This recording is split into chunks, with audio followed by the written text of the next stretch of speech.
Globe టాటర్స్ November start అయిపోయింది. SSMB 29 అప్డేట్ల వెలువ రాబోతుంది. SS Rajamouli గారు మరియు మహేష్ బాబు గారు ఇద్దరు కలిసి ఫస్ట్ టైం పనిచేస్తున్న భారీ ప్రాజెక్ట్ ఇది.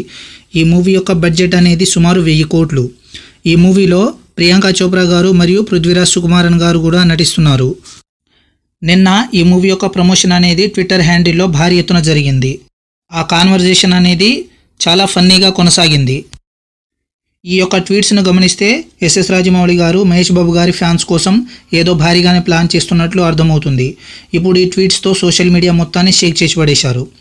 అయితే ఎస్ఎస్ఎంబి 29 మూవీ కోసం ఒక లాంగ్ షెడ్యూల్ ప్లాన్ చేస్తున్నారంట. ఎస్ఎస్ రాజమౌళి గారు ఈ షెడ్యూల్ కోసం కాశీ క్షేత్రానికి సంబంధించిన భారీ షెట్ను కూడా వేస్తున్నట్లు తెలుస్తుంది. ఈ నెల 2వ వారం నుంచి ఈ మూవీ యొక్క లాంగ్ షెడ్యూల్ అనేది స్టార్ట్ అవుతుంది. ఆ షెడ్యూల్లో మహేష్ బాబు గారిపై యాక్షన్ సీన్స్తో పాటు ఒక సాంగ్ను కూడా షూట్ చేస్తారని తెలుస్తోంది. గ్లోబ్ టాటర్ యొక్క అప్డేట్ అనేది నవంబర్ 15న రివీల్ చేయబోతున్నారు. ఈ అప్డేట్ కోసం ఎంతమంది ఈగర్గా వెయిట్ చేస్తున్నారో కామెంట్ చేయండి. అలాగే వెంటనే నా ఛానల్ను సబ్స్క్రైబ్ చేసుకోండి. Thank you all.